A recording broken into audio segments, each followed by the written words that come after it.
presented by Mathli Express Music.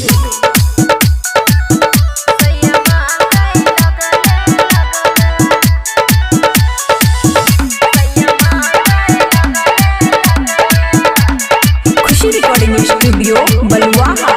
छोरे के यारबा गेलही ससुरबा, चिंता में गोली दगले दगले।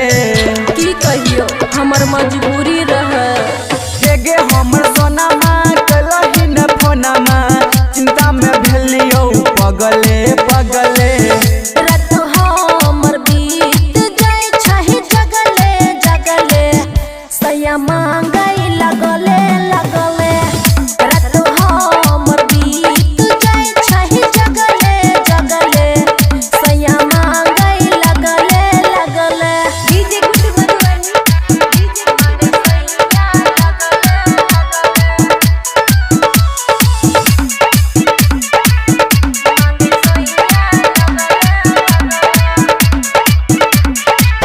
रात भर खटोइने है बही, नहीं रे। सीना से सटोइने है बही। अच्छा।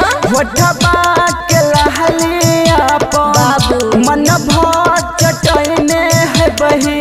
केहन बात हम छोरा बीत केतनो नहीं छोड़े छे रे, जब तक नहीं मन ओकर भरे छे रे। पहिले तो हमारे से सहट रही, अब किया लगली भगले भगले। रात हमर बीत जाए छही जगले जगले, सैया मांगई लगले लगले।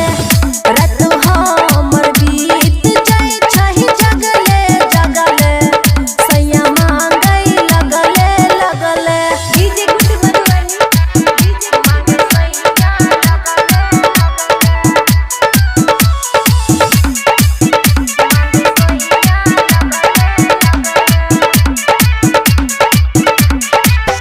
शोभा सुहाना तोरा, अच्छा। प्यार के ताना करत सोना।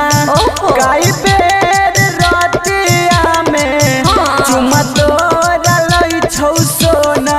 नहीं पूछे सैया हमर अमन अकी रे, रात भर चलाबै छै चक्की रे। मिले देखा बराबा ओइल भरबा, मिलल तोरा भगले भगले। रात हमर बीत जाए छही जगले जगले, सैया मांगई लगले लगले। रात हमर बीत जाए छही जगले जगले, सैया मांगई लगले लगले। खुशी रिकॉर्डिंग स्टूडियो बलुआहा।